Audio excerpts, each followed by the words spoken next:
अस्सलाम वालेकुम वरहमतुल्लाह। दोस्तों, जिस चीज का आपको इंतजार था, आरटेट उर्दू मुख्य परीक्षा, यानी आप रीट के एग्जाम अल्हम्दुलिल्लाह क्वालिफाइड कर चुके हैं। अब आपके सामने एक ही टारगेट है कि आप मुख्य परीक्षा का एग्जाम दें। देखिए, उर्दू का जिन बच्चों के पास उर्दू सब्जेक्ट है, आपको पता है उर्दू सब्जेक्ट कितने नंबर का आएगा? 140 नंबर का आएगा। ठीक है, कितने नंबर का है उर्दू सब्जेक्ट? 140 नंबर का आपका उर्दू सब्जेक्ट है। अब जिन बंदों के इन 140 नंबर में से कम आपके नंबर क्या है? 140 ही आने चाहिए, यानी लास्ट है आपकी 130 नंबर। बहुत ही आसान सिलेबस है, आप इन सब चीजों को हमारी बुक्स में पढ़ चुके हैं ऑलरेडी। दो चार टॉपिक जो आपके रह गए हैं वो भी आपको क्या है, जल्द ही एक नई कंटेंट वाली बुक आपको मार्केट में मिल जाएगी, रहबर उर्दू के नाम से ही। आइए देखते हैं सिलेबस की तरफ के सिलेबस में कौन कौन से टॉपिक हैं। देखिए, ये उर्दू का जो सिलेबस है, पहले तो ये माहिरीन अदीब हैं, बहुत उर्दू के कामिल अदीब है जिन्होंने इस सिलेबस को तरतीब दिया है। इतने पहुंचे हुए आलिम है उर्दू के कि इनको उर्दू तक लिखना नहीं आता कि उर्दू को लिखा कैसे जाता है। ऐसे लोगों को यह भी सोचना चाहिए कि भाई आप इसको कम से कम टाइप कर लें। कम से कम क्या, दूसरे लोग भी ऐसे भी आपको मिल सकते हैं कि जो थोड़ा बहुत उर्दू जानते हैं। ठीक है, तो ये इन भाई साहब का कमाल देखिए। बहरहाल हमें सिलेबस को देखना है कि सिलेबस में क्या लिखा हुआ है। ठीक है, बहुत सारे कॉल मैसेज आ रहे हैं सिलेबस के बारे में। अच्छा देखिए, उर्दू अदब की तारीख से मुतालिक सवालात, ये तारीख लिखा हुआ है जो इन्होंने पता नहीं क्या आइन के साथ लिख दिया, कौन से ये यूनिवर्सिटी में पढ़ के आए इस चीज को। ठीक है, उर्दू अदब की तारीख से मुतालिक सवालात जदीद और कदीम, मतलब ये हिस्ट्री ऑफ उर्दू लिटरेचर। अब इसमें मॉडर्न हिस्ट्री आएगी, यानी जो एक आधुनिक इतिहास है उर्दू का, या यूं कह सकते हैं हम जो उर्दू के जदीद तनकीद निगार हैं, या एक उर्दू की जो शुरुआत जहां से हुई है उनके मुतालिक जो उर्दू के बारे में तनकीद निगारी जिन्होंने की है, जैसे मौलाना मोहम्मद हुसैन आजाद है, सैयद सुलेमान नदवी है, हाफिज महमूद शिरानी साहब हैं, इसी तरह नसीरुद्दीन हाशमी साहब है, डॉक्टर सुहेल बुखारी साहब हैं। ठीक है, ये बहुत सारे जो तनकीद निगार हुए हैं, इनके बारे में क्वेश्चंस एग्जाम में जाएंगे, बहुत ही आसान है। दूसरा देखिए, उर्दू अदब की शेरी असनाफ, शेरी असनाफ लिखा हुआ है। ठीक है ना, इनको बहुत ही घुमा फिरा के लिख रखा है। बहरहाल देखिए, उर्दू अदब की शेरी असनाफ की तारीफ। शेरी असनाफ का मतलब होता है कि वो सिंफ, या यूं कह सकते हैं जिनको हिंदी में हम कहते हैं पद भाग। ठीक है, जिस तरह इंग्लिश में होती है ना प्रोस एंड पोइट्री, तो ये पोइट्री वाला लिटरेचर है। ठीक है, अब इसमें क्या क्या है? गजल है, नज्म है, मरसिया, मसनवी।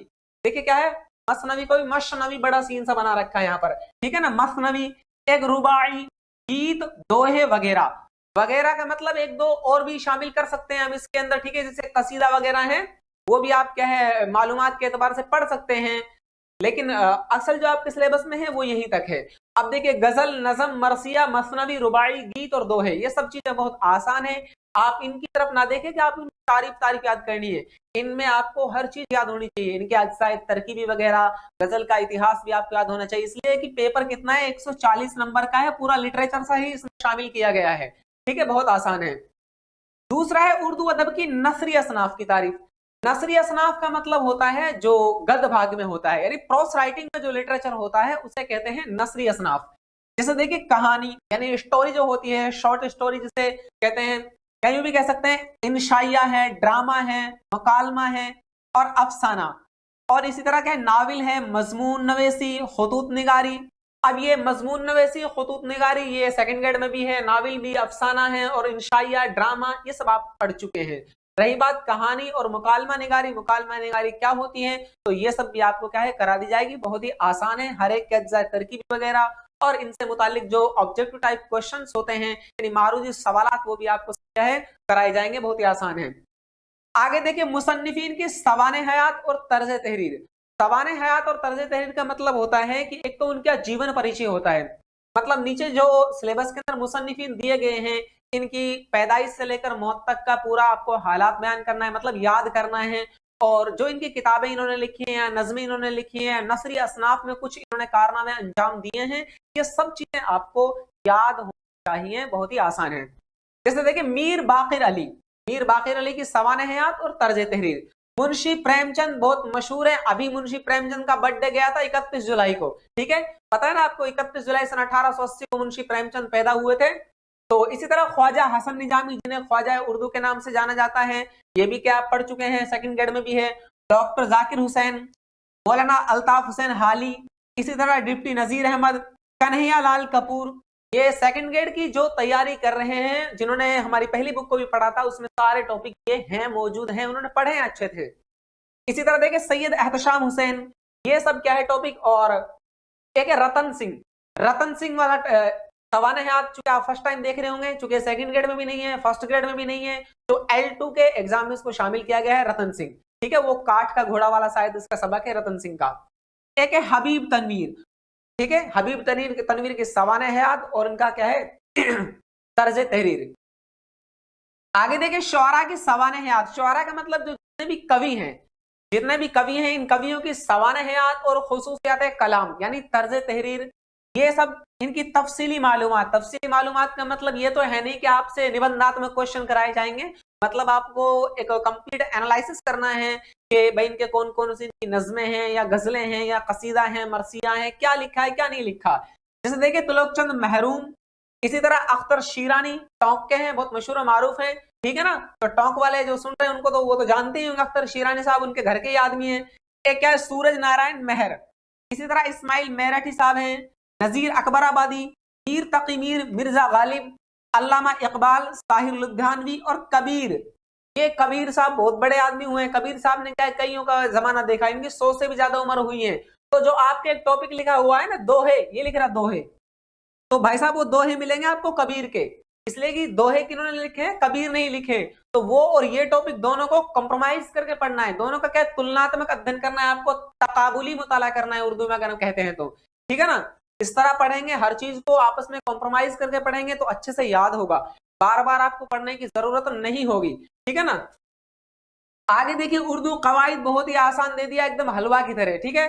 जैसे हुरूफ और अक़सामे हुरूफ, मतलब देखिए हुरूफ और अक़सामे हुरूफ, एक तो हुरूफ की किस्में होती है, मुफरद है, मुरक्कब है, फिर मानवी एतबार से किस्में, फिर देखिए आपको हुरूफ का हर एक अलग अलग पढ़ना है। देखा होगा आपने रीट में भी एग्जाम में क्वेश्चन आया था, दायरे के हुरूफ कौन से हैं, फलाने कौन से हैं, इस तरह क्वेश्चन आ जाते हैं। इसलिए आपको सारे हुरूफ पढ़ा दिए जाएंगे, चाहे वो मुसव्वती हो, मुसम्मती हो, कमरी हो, शमसी हो, हुरूफ की कोई सी भी किस्म हो, हुरूफ चाहे नुक्ते के एतबार से हो, गैर नुक्ते के एतबार से हो, सब आपको पढ़ाया जाएगा, ठीक है।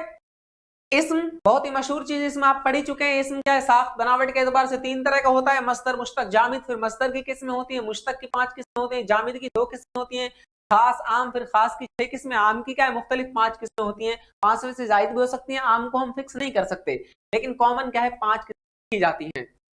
उसके बाद देखिए जमीर, जमीर भी वही है, क्या है बहुत मारूफ है, यानी सर्वनाम, इसकी क्या है 5 किस्में होती हैं। फैल, फैल के बारे में आप पढ़ ही चुके हैं। फैल क्या है मानवी एतबार से 3 तरह का होता है, फेल, फेल लाजिम, फेल मुताद्दी और फेल नाकिस, ठीक है। तो फेल मानवी एतबार से 3 तरह का ही होता है, चाहे उसको मानवी एतबार से माने या जमाने के एतबार से माने, लाजिम, मुताद्दी और नाकिस। उसके बाद लवाजिम फेल 3 होते हैं, ठीक है ना, तूर, सूरत और जमाना। फिर जमाने के एतबार से फेल की 3 किस्में होती हैं, माजी, हाल, मुस्तकबिल। माजी की 6 किस्में, हाल की 6 किस्में, मुस्तकबिल की 2 किस्में। इस तरह फेल का क्या कंप्लीट पोस्टमार्टम हो जाएगा। तो कॉमन आपके फेल दिया हुआ है टॉपिक में। अब फेल का मतलब फेल का पूरी आपको रामायण पढ़नी है, ठीक है ना, जितना भी इसका महासंग्राम है। उसके बाद है सिफत, सिफत की 5 किस्में होती हैं, सिफत की हर एक हालत वगैरह सब। देखिए जमीर, जमीर में आपको बहुत सारी चीजें जो आपको हमारी बुक बिल्कुल एनालिसिस के साथ मिलेगी, जो आपको कहीं और मुश्किल मिलेंगी, ठीक है। रुमूज़े औकाफ यानी कि विराम चिन्ह। और इसी तरह देखिए अक़सामे सनाए बदाए, मैंने आपको बताया था, देखिए एक तो होता है बलागत और फसाहत, फसाहत और बलागत कह सकते हैं इसको, फसाहत और क्या है बलागत। फसाहत और बलागत इसकी देखिए, बलागत की किस्में होती है, इल्म बदी, इल्म बयान, इल्म मानी, ठीक है। इल्म बयान की 4 किस्में होती हैं, तशबीह, इस्तियारा है, मजाज मुरसल है और किनाया है, ये 4 किस्में इल्म बयान की।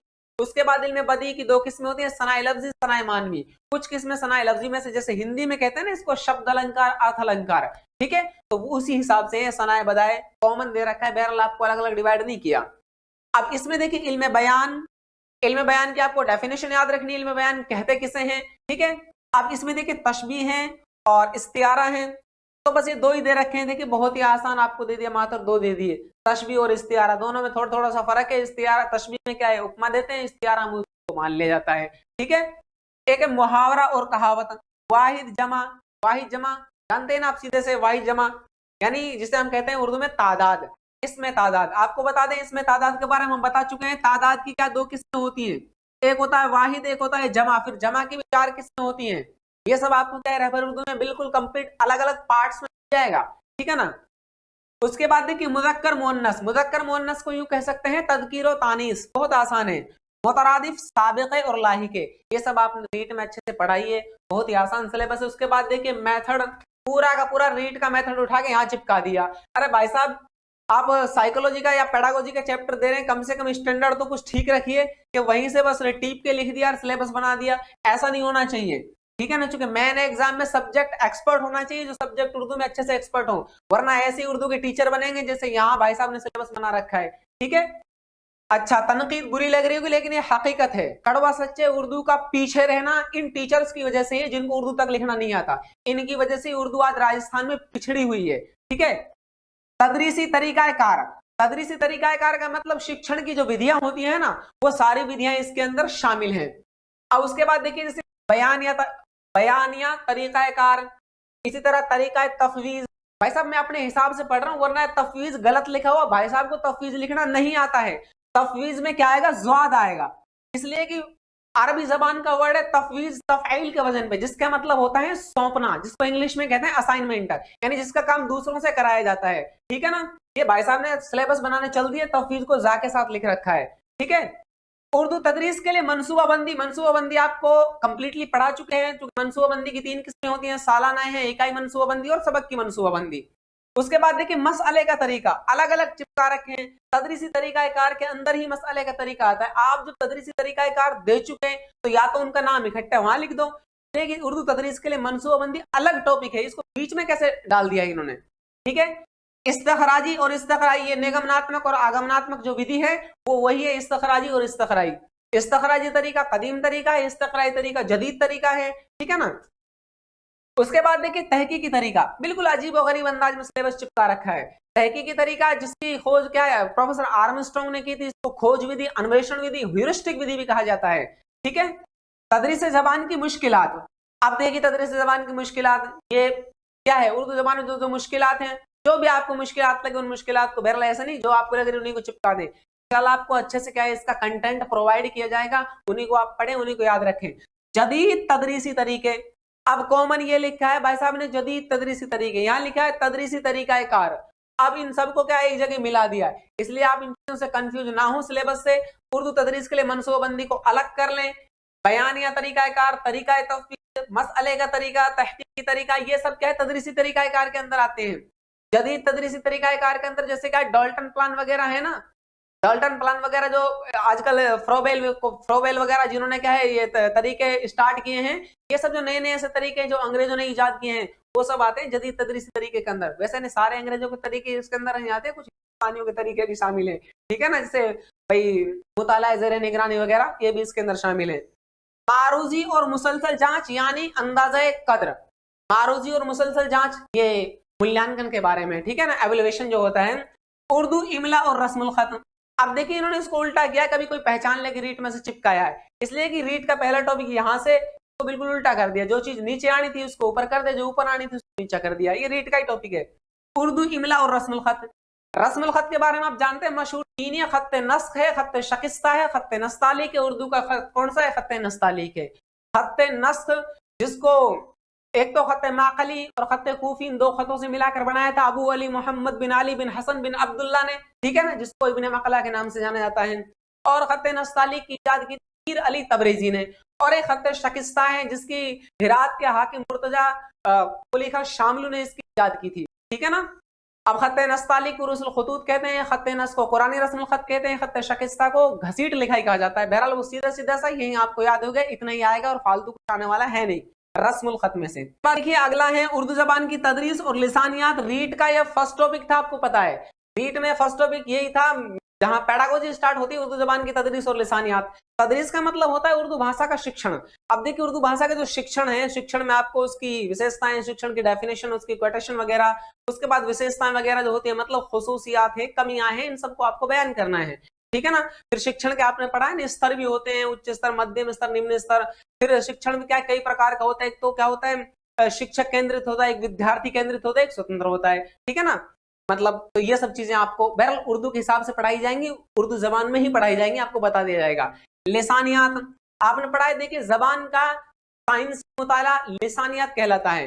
लिसानियात की अगर वैसे हम डिटेल में पढ़ते हैं तो बहुत बड़ा एक इल्म है लिसानियात अपने आप में, लेकिन आपको शॉर्टकट दिखा रखा है इसके सामने, मुसव्वते मुसम्मते, मतलब ये है कि आपको फालतू नहीं पढ़ना, आपको बस मुसव्वते और मुसम्मते पढ़ने हैं। मुसव्वते 3 होते हैं, मुसव्वती आवाजें कुल 10 होती हैं, हर एक को अलग अलग डिवाइड करना है। फिर मुसम्मते कुल 35 होते हैं। ये सब कौन कौन से हैं ये सब आपको बता दिया जाएगा। बहुत ही आसान सिलेबस है एकदम। देखिए इस सिलेबस की कंप्लीट जो क्लासेस होंगी वो सब आपको ऑनलाइन मिल सकती है, इसका कोर्स भी आपको मिल जाएगा। ठीक है, उसके बाद जो ऑफलाइन क्लासेस ज्वाइन करना चाहते हैं, जयपुर में हमारी ऑफलाइन क्लासेस स्टार्ट होंगी। जयपुर में आके आप क्या सेकंड ग्रेड और रीट मेन पेपर दोनों पेपर की क्या classes only for Urdu join कर सकते हैं। ठीक है, बेस्ट ऑफ लक। अस्सलाम वालेकुम व रहमतुल्लाह।